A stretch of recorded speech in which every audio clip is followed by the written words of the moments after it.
Good morning, everyone. Thanks for joining us for our final small business program of 2020.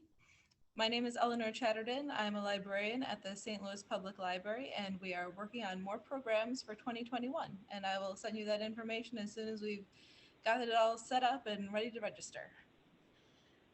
Feel free to turn on your camera if you want to, or your microphone. If you want to unmute to ask questions, answer questions, participate, that's fine. Or you can use the chat. Both are great options for interacting for this program. Like I said, we are recording, and once we've got that video ready, I will be sending the link to everyone. So if a coworker interrupts you, or you're at home and the dog starts barking, or you have to answer the door because you've ordered coffee and donuts, don't worry, you'll be able to pick up on what you missed, or go back to it later and refresh yourself. So that is my administrative stuff.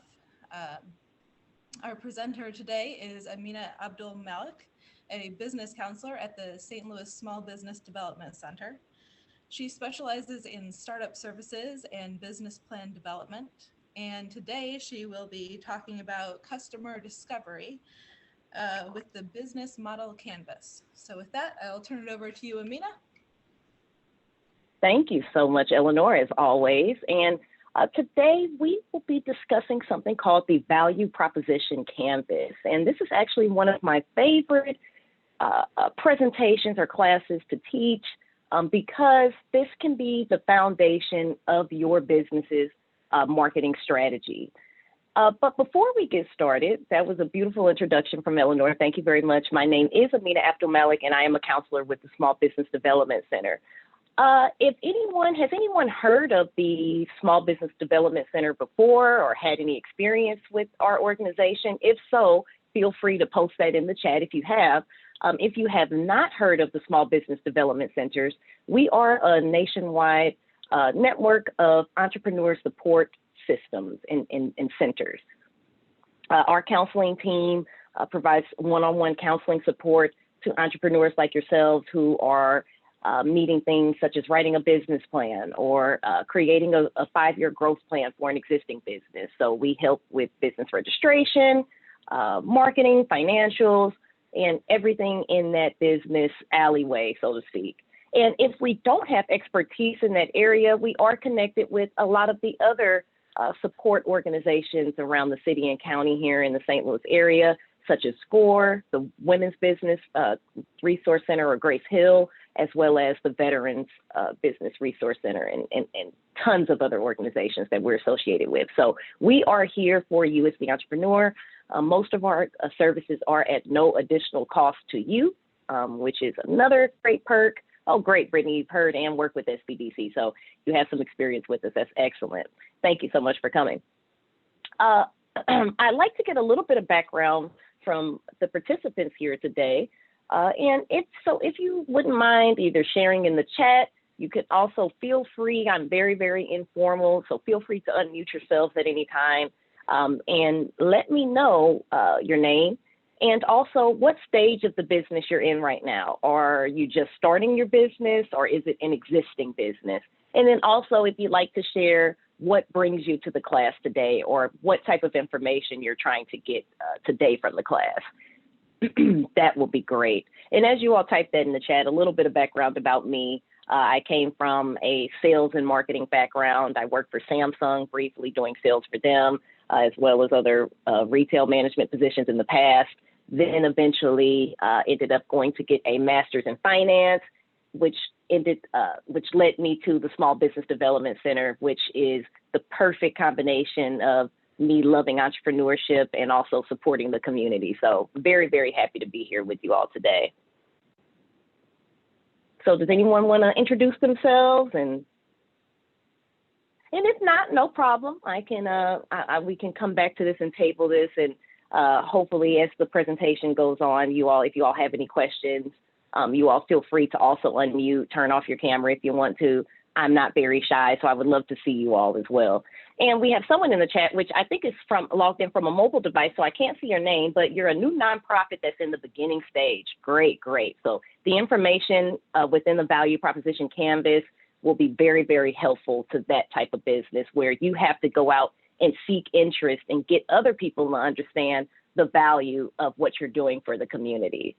So thank you for sharing that. Hi, So we'll go ahead. I don't mind sharing. Oh, hey, Brittany. Okay, sure, go ahead. I was trying to remember everything that you said, just to do an introduction of what now? Whatever you really would like to share. Your name, what stage your business is in. So are you still in that starting stage, or has the business existed for a while? And then also what brought you to the class today? Oh, yes. So my name is Brittany, and I have a catering and event planning company. It's been in existence for 6 years. And so I guess I'm here because I wanted to just learn more about how to put together a business plan, and then also just how to, grow our business, and just get some tips on what we can do to better the business in this, especially during this time.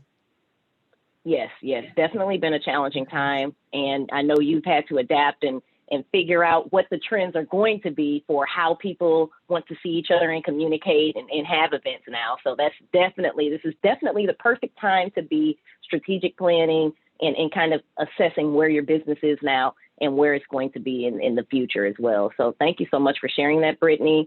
And I'll say this, when you create a business plan at the start of your business, it's not easier, but it fits into what you're doing because you're planning for a new business. A lot of times it's hard for entrepreneurs to come back and go back to that plan and actually use it and make sure that they're following the things that they said. And that's kind of one of the most important things of the business plan, is using it as a roadmap. So thank you so much for sharing.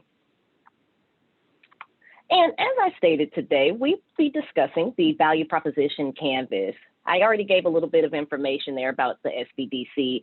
To give you a little bit of information about the value proposition canvas and what it is, the value proposition canvas is a larger part of something called a business model canvas.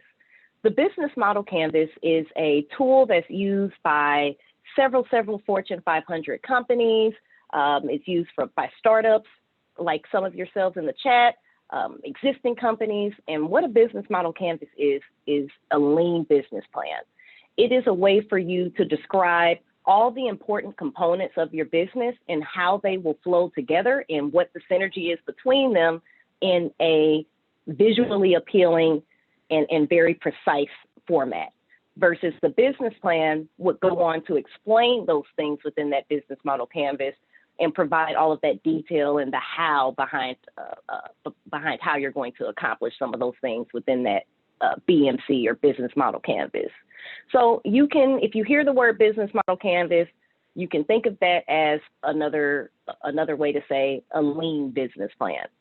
And before I move on, Megan also in the chat, if you only have one product, but you're looking to establish more of a brand identity, so you can introduce more products as your customer base evolves. You're not registered for anything other than the bare minimum, which got you a bank account. Congratulations, that's great and one of the important things to have. And then you also want to grow into social media marketing without damaging your soul.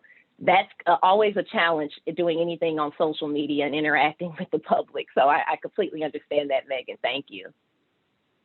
The value proposition is, simply put, a promise to your customers. So when you are thinking of your business design, whether that be the products you're selling, the services you're providing, and how you're going to be providing those things, the value proposition is the promise that must be based on what each of your customer segments actually needs and wants from that product or service. So if one of my favorite examples for this class is a client that is a clothing designer or manufacturer. Okay, when we think about some of the clothing brands that we may wear, all of those brands have different internal or not spoken promises to their customers. They may not tell you that when you buy a pair of Levi jeans that you expect it to last for several years, but when you buy a pair of high quality jeans, a lot of times you have that promise to yourself, or you already know what you expect from a product or service.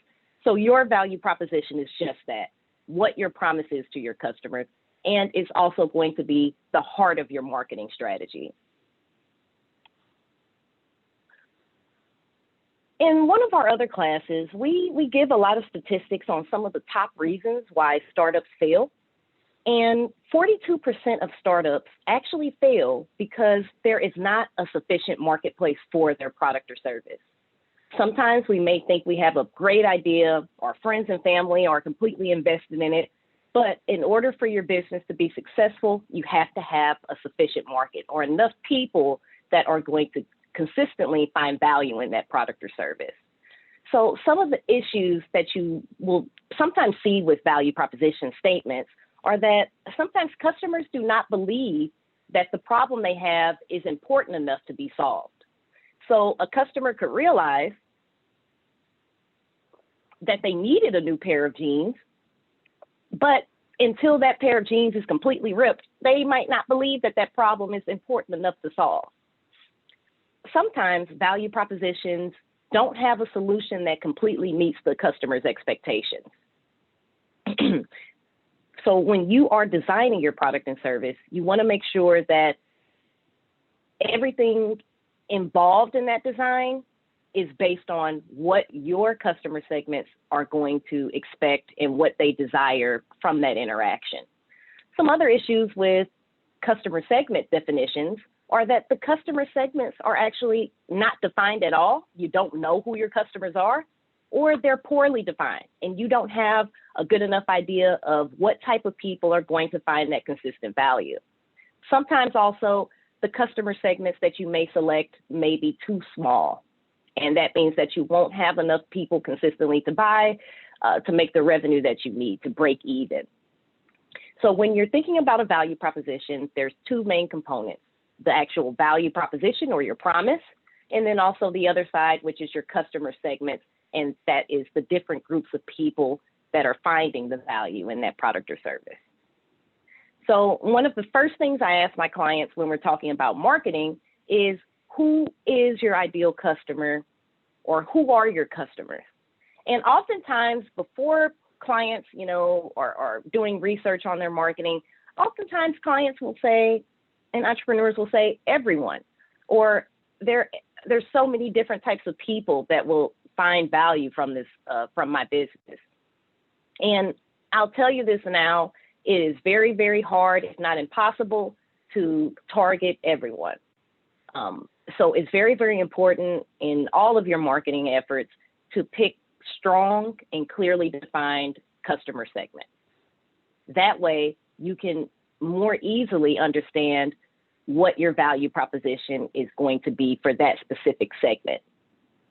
And a value proposition that isn't unique in meeting your customers' needs and in meeting their expectations, it actually is just going to reduce your chance of being unique and force you into having a Me Too value proposition, which is just one that says, I'm doing the same thing as something already out there.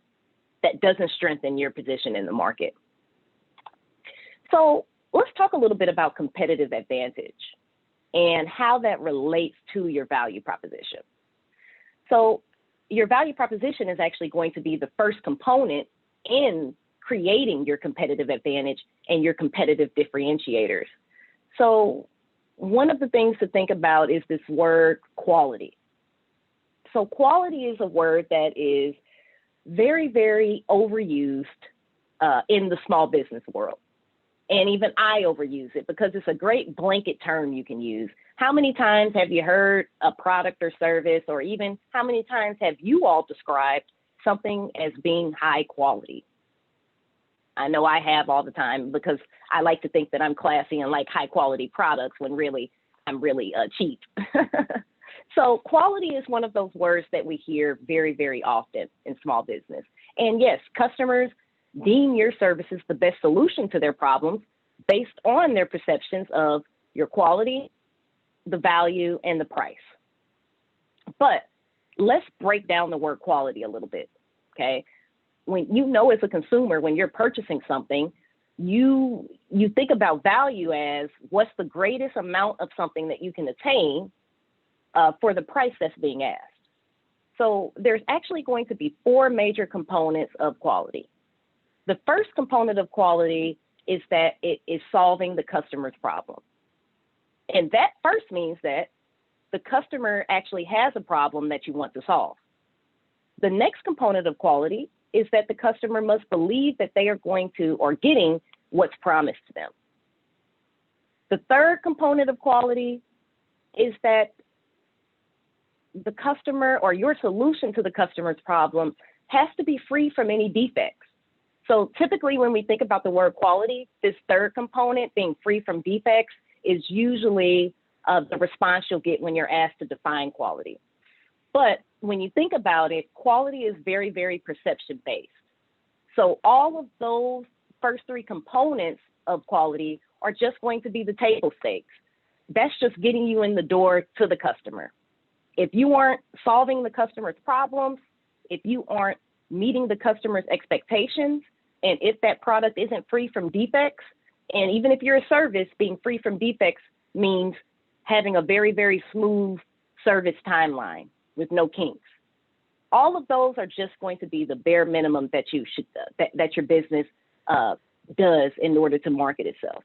Now, what really makes you unique and makes you the best solution to a customer's problem is how well you meet the expectations that are most important to the customer. And we'll get into this here with some graphics and go into this in a little bit more detail. But one of the major components of quality as you're developing your marketing strategy is how well you go beyond the basic problem solving to deliver the expectations or the gains that customers expect, and also how well you relieve those pain points of the customer. And that's going to be how you provide the greatest value overall. Then at that point, the customer then compares your quality against the price they have to pay. Now, when we think about price, price is a lot more than dollars. Price also considers the time and effort, which can also contribute to the customer's pain points or what they expect to gain. So sometimes I know myself as a customer, I will pay more in cash to save time or effort. I will pay for convenience. Typical millennial. So when you think about price and your pricing, it's not just how much you're charging, it's how easy that interaction is, or how valuable that interaction is, or if that interaction meets those customers' expectations that are the most important to them. So that kind of will get you to an equation of value overall. And this is going to be the first way that you can differentiate yourself from your competition.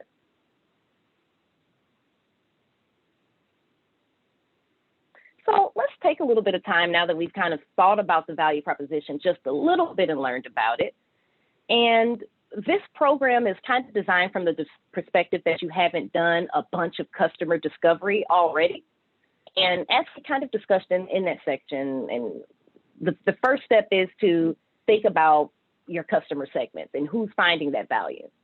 So I would like for you all to take just a couple minutes or so and either take yourselves off mute or type in the chat and let me know what you think right now, just without any research or any other information, what you think your value or what value you think your company is bringing to your customers right now.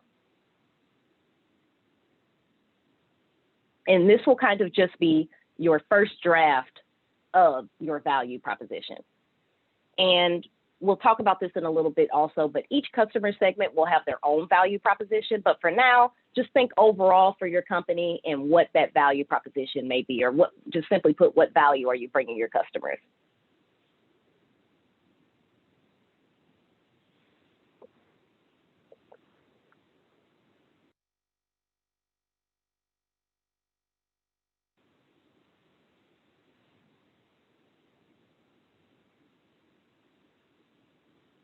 And we'll just take a couple of minutes here.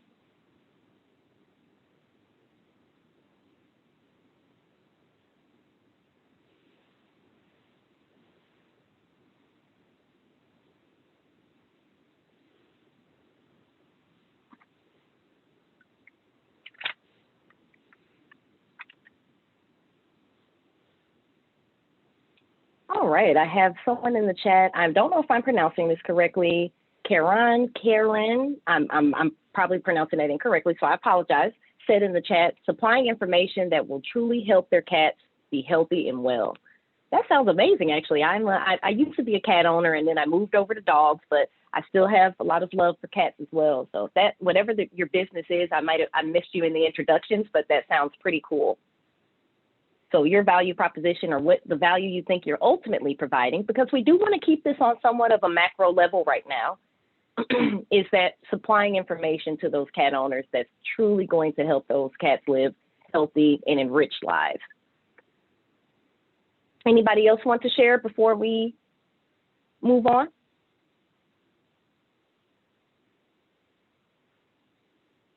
Okay, so Megan, you says your product helps with motivation, and that's a huge value to anyone in this challenging 2020.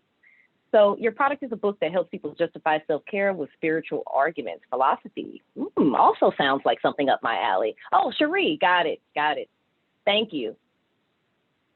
And yes, motivation, and you brought up a very good point, Megan, that value is not always something that you can hold. So obviously, if you were a paper towel company and you created Bounty, yes, your value is that you help clean up spills. But what is that deeper value of cleaning up those spills with a paper towel? It's saving that family time, effort, and allows them to hopefully spend more time yelling at the kids or cleaning up after something else, or hopefully doing something more fun than that. But yes, when you're thinking about your value, you want to try to think past the features of what you're providing and think about what the actual benefits of those features are and how they enhance or solve a customer's problems for jobs, which is what we're going to talk about here very shortly. And Tasha says, your nonprofit supplies resourceful information to people with disabilities. It also extends to their families. And I can already imagine how important that is to their peace of mind, to their health of life. And I think Cherie says your mission is to send a terminally ill child to Disney or another place in honor of your sons. That sounds amazing, and something that, you know, if you are able to do that, will be very, very heartfelt for everyone involved. And Brittany says, making planning events as less stressful as possible by taking care of the food, catering, details, as well as decoration. So Brittany, I can already tell you right now how valuable what you're saying is. And then one of the things that we will work on together is taking that statement and breaking it down to the deeper value. So when you make planning those events less stressful, what does that then provide the customer down the line or in general? And you know what that is: peace of mind, more time with friends and family, happiness that they know that they're getting, that they feel protected, that their event will come out right. So yes, all of these are great examples of what a basic value proposition looks like, and it lets me know that you all have a great understanding of what basic value you're providing to your customers. And so now that you have kind of a value proposition draft in mind, now is actually going to be the time that you go out and talk to your customers. And if you're a startup, this is the time where you go and talk to those potential customers. And this is an example of a completed value proposition canvas. And I have about 6 handouts that will assist you with creating the value proposition canvas. I have not sent those out to you all. I plan to send them out after class because I wanted you all to approach this without looking at all the different trigger questions right now and just approach this with a clean slate. But there will be some handouts that I'll be previewing and showing that will assist you all with answering some of these questions to compose the canvas. So copies of all of the questions for these sections, which you can see, what you probably can't see because it's written in tiny font on here, will be sent out to you all after the class. So the value proposition canvas and the customer segment portion, these are going to be the first 2 blocks of the business model canvas. And Eleanor, one of the things we can plan for, I did not send that to you, but we can also do a full length BMC class as well, which will go into a little bit more detail of the other components. But these are going to be the components that we will be working with and you'll be working with for your value proposition canvas. And working through both of these is also referred to as customer discovery. And customer discovery, very, very important part of your market research. And the library can actually assist you with a lot of that market research. They have access to a bunch of different databases for you to access demographic information about potential customers. You can find out how many customers in a zip code potentially are interested in yoga or health and fitness, or how many pet owners there are in an area, things like that. So that type of information can be very helpful after you figure out who your customers are, to figure out maybe where they are or more information about them. So as you can see on the map here, the right side of the canvas is going to be your customer profile. Customer profile is the external portion of the canvas, okay? The customer profile is going to describe who the customer is, what jobs they are looking to complete, or we can think about a job as also like a problem that they want to solve. So the customer profile will detail what jobs they're trying to solve or what needs they're trying to have met, and also will describe the common pain points that a customer has and the common expected gains that a customer expects to receive. On the left side of the map, you have the actual value map. On the value map, you will see the actual description of the product or service that you're providing. And you notice that the value map is internal. So these are the things that you can directly impact and control. The customer profile is external. You cannot directly impact and control that, but you can change things on the internal side to better reflect what you need externally. So after you have the description of products and services on the value map side, then you will also be describing the pain relievers of your product and service, and also how you are going to create that gain or solve that problem that the customer has. And we'll start off by going a little bit deeper into the customer here. So when you look at the customer, the right side is the customer jobs. And we will be going through a detailed description here on the next slide of what these different variables mean. But for now, and you'll get a copy of an actual blank canvas if you would like to actually work on one visually together. That would be something I would love to counsel with you all on. But as you can see, the customer profile is surmised of the customer's jobs, the gains, and the pains. So what you might find is customers are often going to be divided into segments. So those segments are going to be groups of customers that share similar characteristics. Those characteristics could be demographic characteristics like age, income, family size. They could also be behavioral characteristics, their lifestyle traits, their values, psychographic traits, and even geographical traits, where a certain group of people may be located may be similar. Now, you may find that all of your customer segments may have the same job or problem to complete or be solved, but each segment most likely will have different pain points and gains they're looking for when they're selecting a product or business. And a good example of that, if we go back to the clothing designer, all of those, let's say if there was a group of mothers looking for clothing versus a group of single teenagers or teenagers or single 20-somethings, they probably do want to complete the same problem, buying a pair of jeans or having clothing to cover their bodies. But the reasons why they're looking for clothing are most likely completely different. We know that the mother with 4 kids may not be as focused on the materials, may be more focused on price. So the reasons why your customers end up at your product or service may be very, very, very different depending on which segment they're in. Does anybody have any questions so far before we get into a little bit more information about what goes into that customer profile?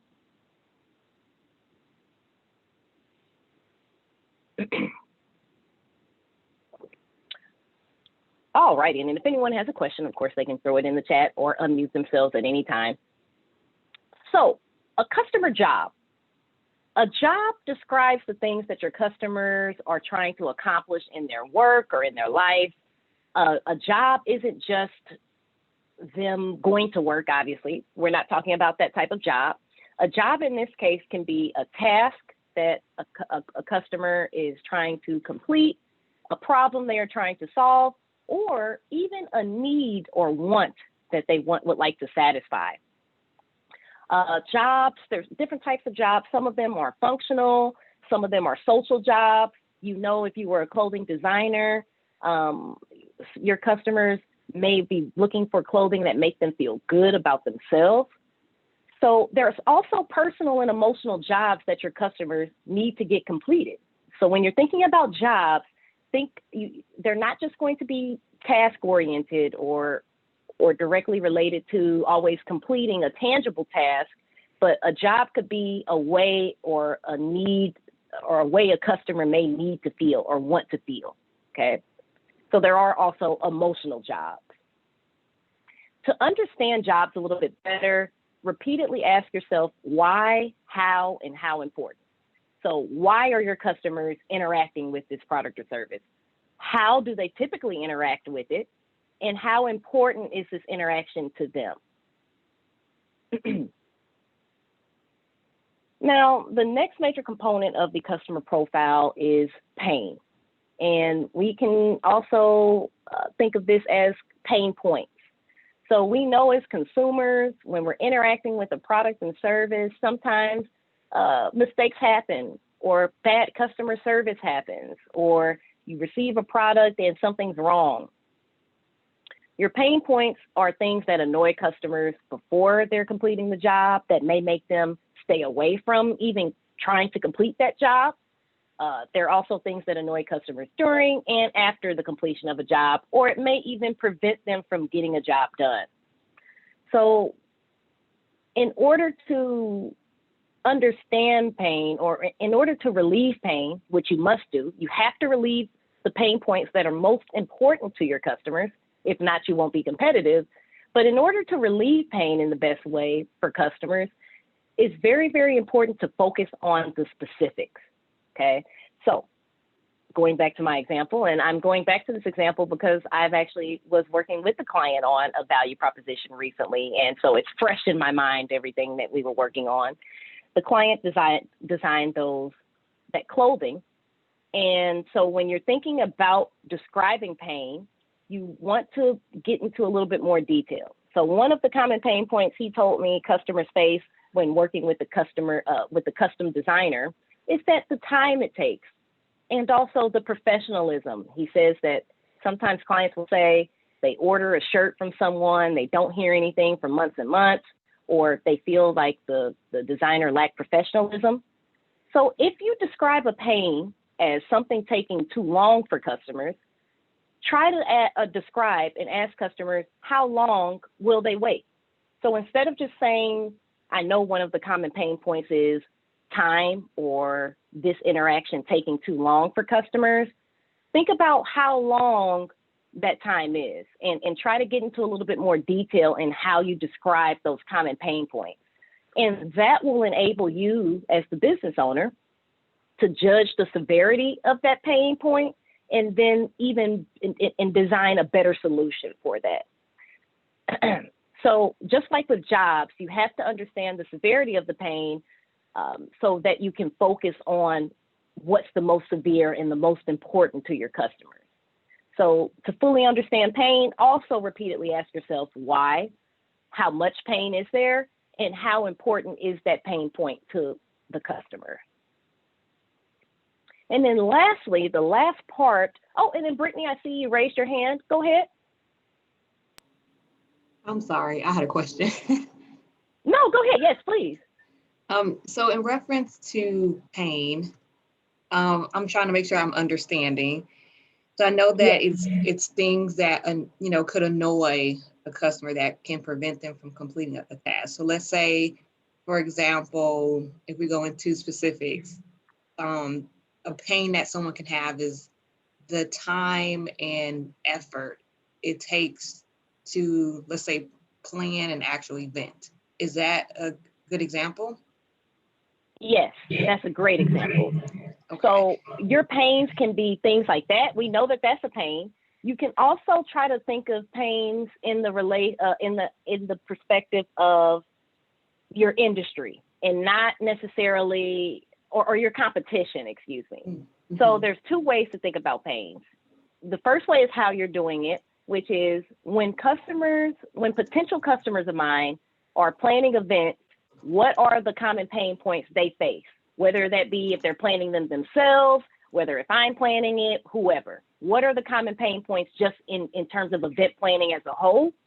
And then you can go into a little bit more detail and think about, well, what are the common pain points that are described by my potential customers when they're interacting with my competition, or if they're not, even if they're doing it themselves, but what are the common pain points in practice, I guess to say. So, but you have that pain point is a great example. So yes, Okay. a common pain point in event planning is just generally the time and effort it takes. But then you can also think of common pain points that you may have even heard from customers that have interacted with other event planning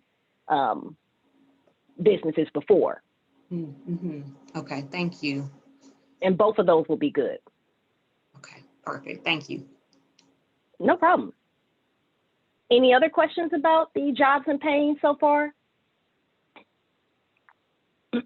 Okay, so gains are the last part of the customer profile, and gains they were the most tricky part of the business model canvas for me to learn, but once I understood what a gain was, it made a lot more sense. So gains are those outcomes and benefits that your customers want. Some of those gains are required, some are expected, and some are just going to be desired, okay? Now, other types of gains are those unexpected gains. Now, required gains are simply put what it's going to take to make your solution work. Without required gains, you're not competitive. So one of my favorite examples to kind of help you understand gains is the grocery store or the grocery store industry. When you go to a grocery store, the required gain is that you find food. That's it. You know, when you go to a grocery store, that you are there to shop for food and drink. Expected gains are also described as other benefits that aren't necessarily directly related to the completion of that job, but are also still considered when customers are comparing their alternatives. So an expected gain, depending on the grocery store you would be going to, is that you may find, I know if I go to Aldi, I'm typically going to not only require or have that required gain of getting food, but I'm also going to have that expected gain that I'm going to find some good quality produce at a pretty decent price, typically, if I'm going to Aldi. So that's my expected gain for the grocery store, that grocery store in particular. Now, then you have desired gains. Desired gains are what customers would like to see in a solution. So this is kind of that next higher order of becoming the best solution. You have to make sure that you're at least giving the customer what they expect and require. And then from there, you can think about what a customer would desire at that point. So these gains are things that customers would potentially ask for if they did not see it being provided. So when I go to Aldi, or I have another grocery store example, is before COVID, when you could still get samples at Sam's and Costco. That is probably in a desired gain. Or anything that a customer was not necessarily expecting, but they would think of it kindly, or they would desire that as part of that solution, is going to be a part of this gain section. And then you have the unexpected gains. The unexpected gains are the things that a customer would not think to ask for as a part of the solution, but if they were provided, they would add an additional wow factor and truly make your solution unique. And an example of that could be, let's say when you go into the grocery store and you're greeted kindly by someone at the front. Or now, one of my favorite things to see when I go to the grocery store is somebody sanitizing those carts right there at the front. So the unexpected gains are things that your customers may not even be thinking of as part of that value solution that would wow them and enhance that solution. So this is where you have to get creative and think about your customers and have a very, very clear understanding of who they are in order to think about the potential unexpected gains that you could provide. So just like with the jobs and the pains related to your customer base, you have to continue to ask yourself, why are these gains? Why are these gains important? How important are these gains to my customer? And then how much of these gains is a part of this solution? Now, one reoccurring problem that people have sometimes when they're thinking of their customer profile is figuring out how to separate the pains and the gains, and not just thinking of a pain point and then thinking of a gain as the opposite of that, and vice versa. So asking yourself how much, those type of questions of how much, will help you kind of better define the problem first and help determine how relevant it is. So when you're thinking about a gain, asking why a customer wants to gain something or why that gain is important will help you understand what the deeper value is in relation to that one individual gain that the customer is looking for or expecting or requires. Because sometimes, and that's why it's good to kind of start off with lists of all of these. So the first step in creating this canvas is for you to start off by trying to come up with your customer profile and describe the jobs that the customer is looking to complete and these gain and pain points. So listing out all of your thoughts on all the potential jobs, all the potential gains and pains will help you eventually start to X some out. Because although there may be 20 expected gains or gains on that list, it is not going to necessarily be beneficial for you to try to focus on achieving and including all of those potential pain points and gains in your value proposition and your solution. And when I hand out, and let me change my screen share really quickly. And I just wanted to briefly show you,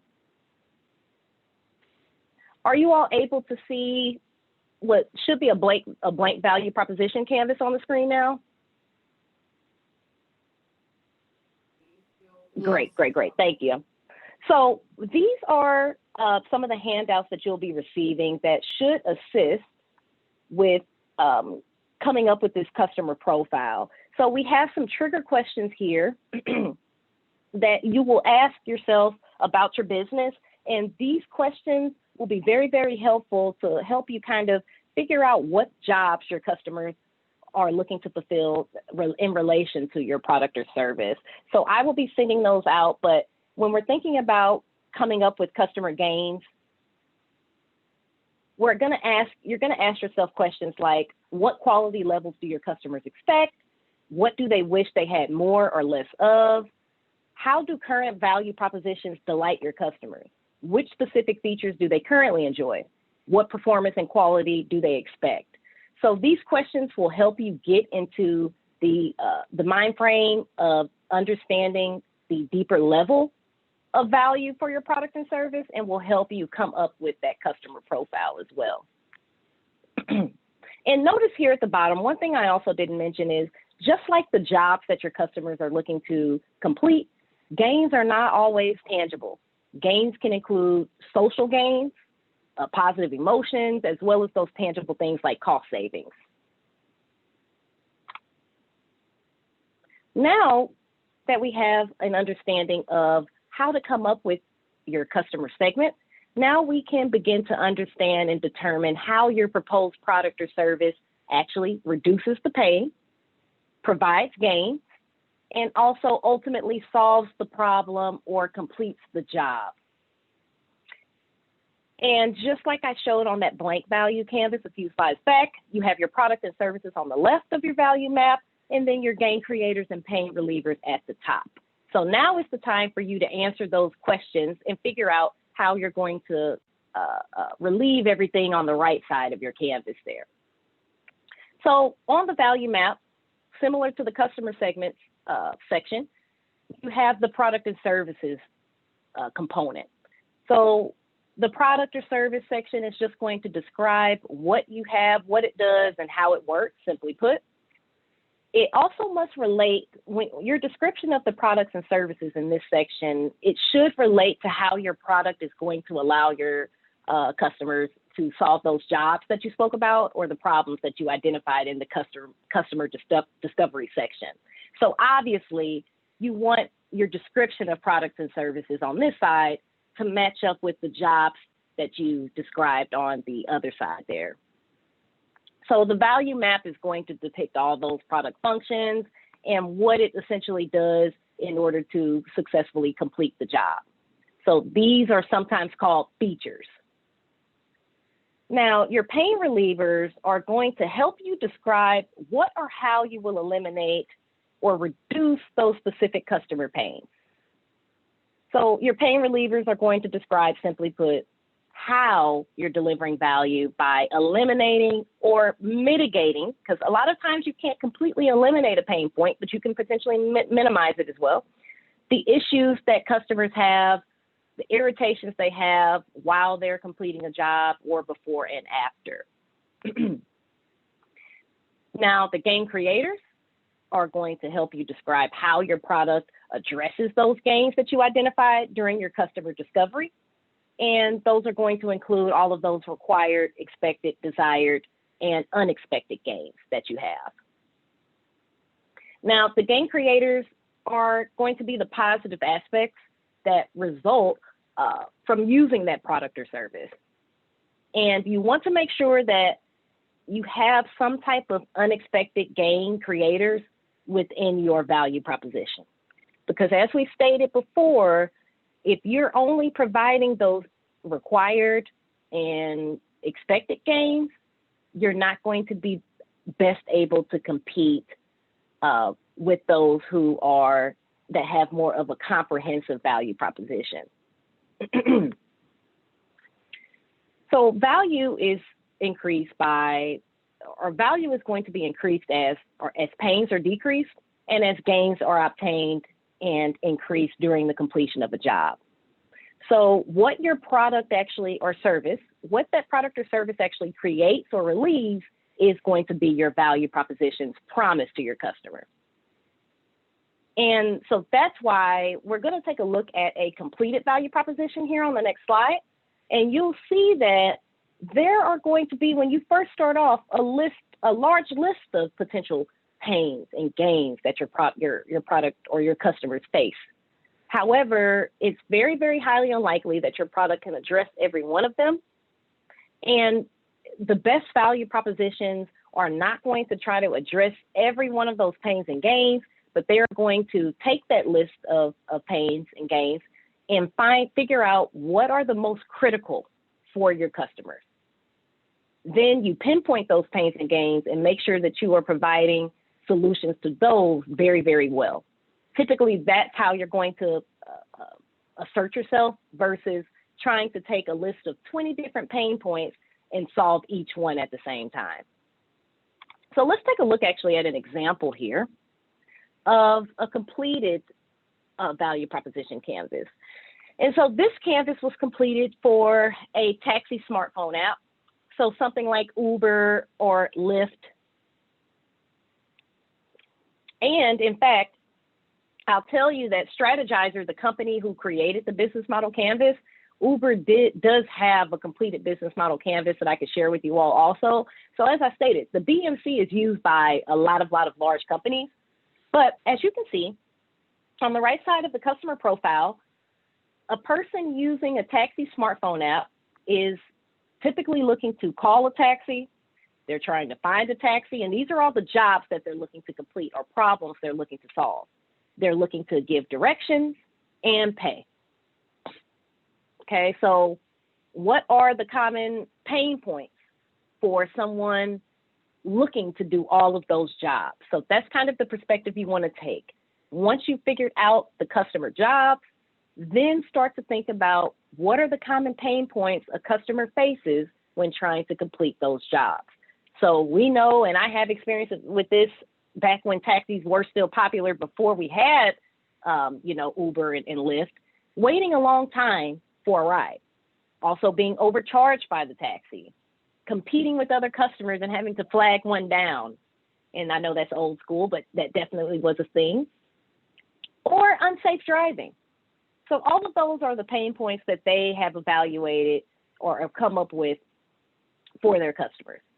Then if we look at the potential gains or some of the gains that customers have, we see that customers typically are wanting to arrive on time, they want a fair price, they want professionalism, and they want easy payment mechanisms.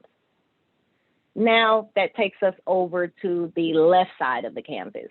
So the yellow represents the jobs and the features of the product. The green represents the gains and those gain creators. And then obviously the red is the pain and pain relievers.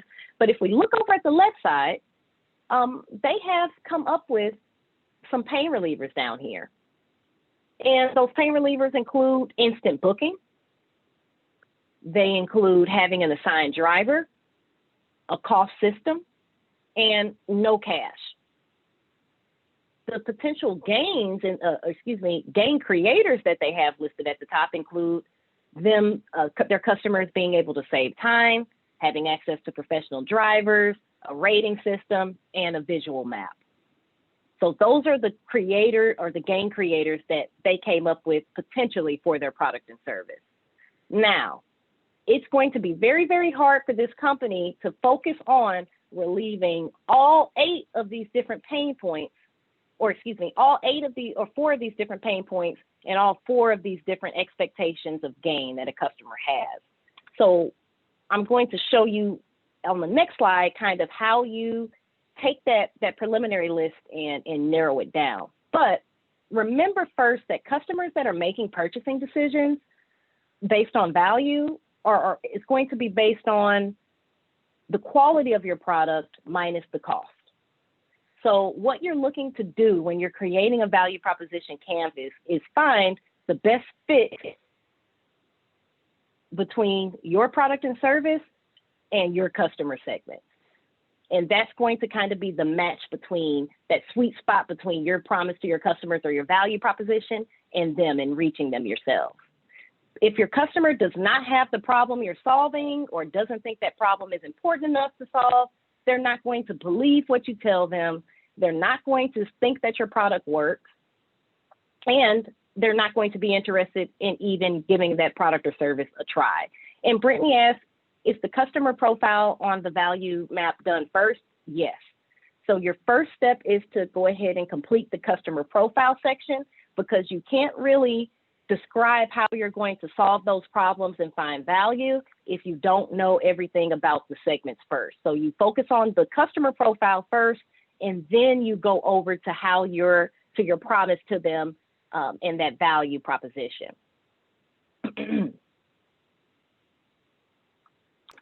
And then finally here, go ahead, Brittany. Sorry, I have one more question. No, go ahead. Can you go back to your other slide? I'm sorry. No problem. So I was curious of knowing with the taxi service, how did the problems or just some of the things they may have heard their customers say, or was it just things that they were just kind of thinking up that could be a potential problem, or both? Both. But the most important part, before you move from the most important part to start this is doing market research on your customer base or your potential customer base. So yes, you want to speak to the customers and learn from them exactly what some of the problems they face are. And of course, use your own conclusions and your own research and knowledge of the industry and what those problems may be as well. So their idea was the taxi smartphone company or app, excuse me. So their next step from that was to determine, well, what solutions are already out there? So when you think about your competition, Brittany, don't think of your competition only as the direct competition or the people doing the exact same thing, but try to think of your competition as anyone or any way that your customers are solving their problems now. So when it comes to event planning, the ways that your customers may be solving their problems now could be, yes, using another event planner, using family and friends, not using an event planner at all and doing themselves, So those are all your competition right there. That's all your competition, not just another event planner. So then from there, you can kind of think about what problems your customers may face as they are using these different potential solutions to their problem that aren't yours. Does that make a little bit more sense? Yes, it does. Thank you. Okay, great. And this is definitely something I will be sending out copies of the presentation as well as these trigger question handouts that should help you along with this. But the next step would be to set up a one-on-one counseling session, and then we could work through the value proposition canvas together, or if you have any questions about it additionally, I would be happy to answer those as well too. And thank you so much for that great question, Brittany. And so here's an example of a completed canvas. And on this version, you can see that the Taxi smartphone app has made some important decisions here. They have decided on which different pain points and gains that they are going to choose to focus on. So this is showing you the fit between the customer profile on the right and the value proposition on the left. Now notice that in this example, it does not address every pain or gain. So the Taxi smartphone app has made the conclusion that the most important pain points to focus on for customers were the waiting a long time, being overcharged, and competing with other customers. So they have decided to focus on the pain relievers that are most important to their customers in their mind, which are the instant booking, the assigned drivers, and the cost system. So they did the same thing with those potential gains and gain creators. So you were definitely right to ask, Brittany. You're definitely going to be focusing on the customer profile first, and then from there, it's a matter of designing your product and service around the needs of your customer segment here. Or in your case, it might be just doing some adjustment to the features of your product or service. So the ultimate goal of customer discovery is for you to address those needs that are most important to the customer, which will make you the best solution to their problem, and then help differentiate your business or your product. So good ways to analyze your value proposition and understand if your value proposition has value itself is to look at your pain relievers and your gain creators, and make sure that you're able to answer some of these questions here on the slide. So do your pain relievers actually fix underperforming solutions? Do they make customers feel better? Do they end difficulties or challenges for your customers? And same thing with the gain creators. Do your gain creators produce expected or better than expected outcomes? Do your gain creators actually copy, or are they outperforming the current solutions that are out there that are already solving customers' problems? So you want to make sure that before you are sold on your value proposition, that you ask yourself some questions and evaluate that value proposition before solidifying it. Any questions on these at all, or understanding kind of what we just went over?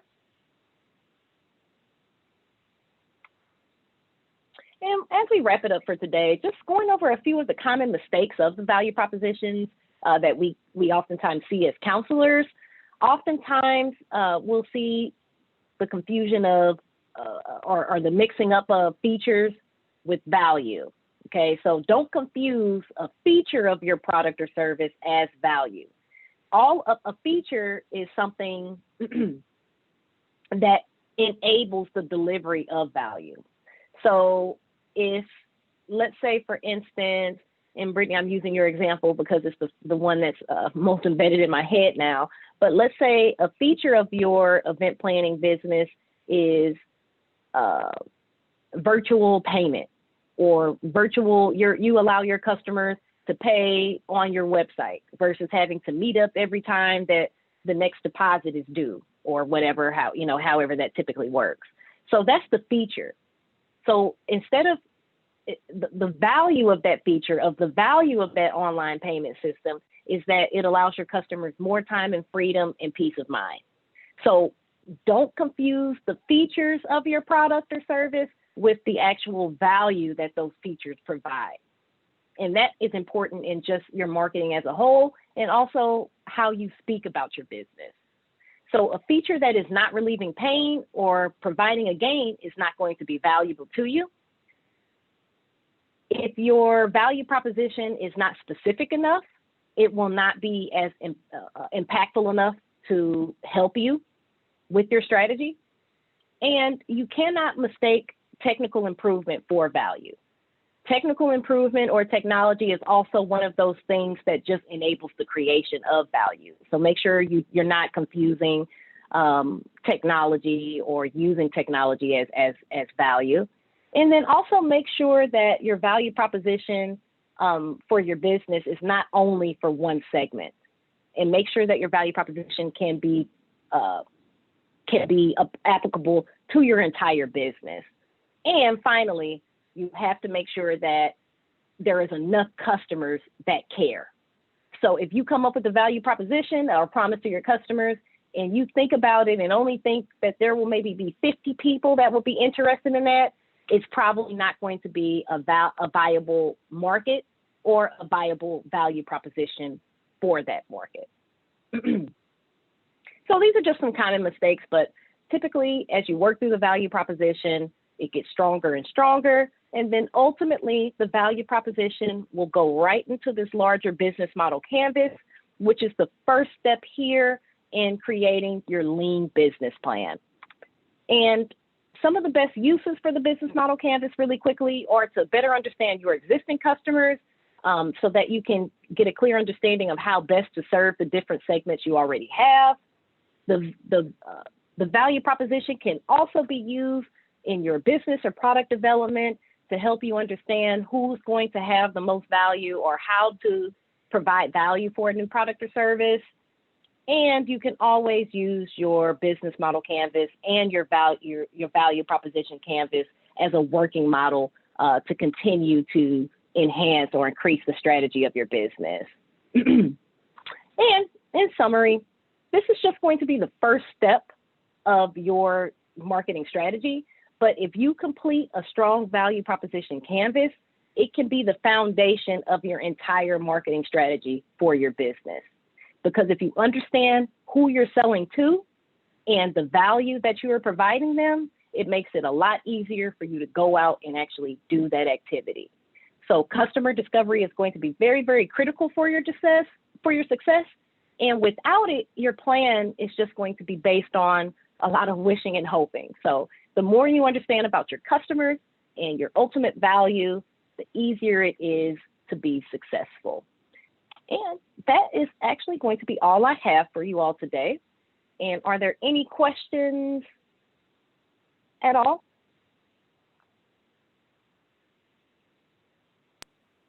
Yes. How do you set up like a counseling? I heard you say like a counseling session or help a person out. How does someone go about doing that? Sure, Mark. Thank you for that question. So Eleanor will be sending out a follow-up email to you all with my contact information, I believe. And so from there, you can reach out to me directly, and then I can provide you with my availability for us to get started. Thank you very much. You were very informative and very clear. You're a very good teacher. Thank you. Oh, thank you. Thank you. It's my pleasure. I genuinely love what I do, and I would love if you all are ready to get started now and start thinking about researching these customer segments. I would love to set up a virtual meeting with you all. Awesome. Yes, I just wanted to say the same, more of a comment, just that I have found this to be a blessing because it just came at the right time. I feel like in order to grow my business, there are so many different companies out there that want to kind of prey upon me as an entrepreneur and say, oh, use our services to grow the business. And I just need to do this homework first so that I can manage my investments in a wiser way. And this really came at a good time for me. Thank you so much. I'll definitely be following up. Yes, it is my pleasure. And all of our services, I don't like to say free because when you say free, I'll have 30 emails, but our services are at no cost to you. Your tax dollars actually pay for the SBDC, since we are a function of the SBA, which is that federal government entity. So any counseling that we do would be no cost to you. And then we can talk about some of these different options and things that have been transpiring, because I know if you're getting contacted about different things, a lot of times I may have information about what some of these things are. But yes, I would love to speak more, Megan. Thank you. Okay, well, we will not abuse you, I promise. Oh, Thank no, you. trust me, I probably had worse, so don't worry. And yes, Tasha, I see your message in the chat. And so, yeah, Eleanor will be sending out my contact information. And then, yeah, we can go from there and get something set up. And thank you all so much for coming out. And honestly, I'm not just saying this. The business model canvas and value proposition is one of my favorite things to talk about. Very, very impactful. Once you can get the pains and gains all together in your head, it can be very, very impactful. And thank you, Amina. This was a fantastic presentation. And thank you everyone for joining us. Once again, my name is Eleanor Chatterton. I'm one of the friendly librarians at the St. Louis Public Library, also supported by your tax dollars, and so also available to you at no cost. I will be sending out an email with a link to the video. Look for that next week. I'll also put in a little bit of a shout out to some of my favorite databases that might be useful to you. Some of the online resources that you can access with a library card. Unfortunately, the library is closed to visitors right now, but I am more than happy to answer the phone, answer questions by email, do one of these fancy video chats to answer any question from how to get a library card, how to use these databases, to maybe direct you to other resources. So yeah, thanks a bunch. I thought it was great and I'm glad you showed up.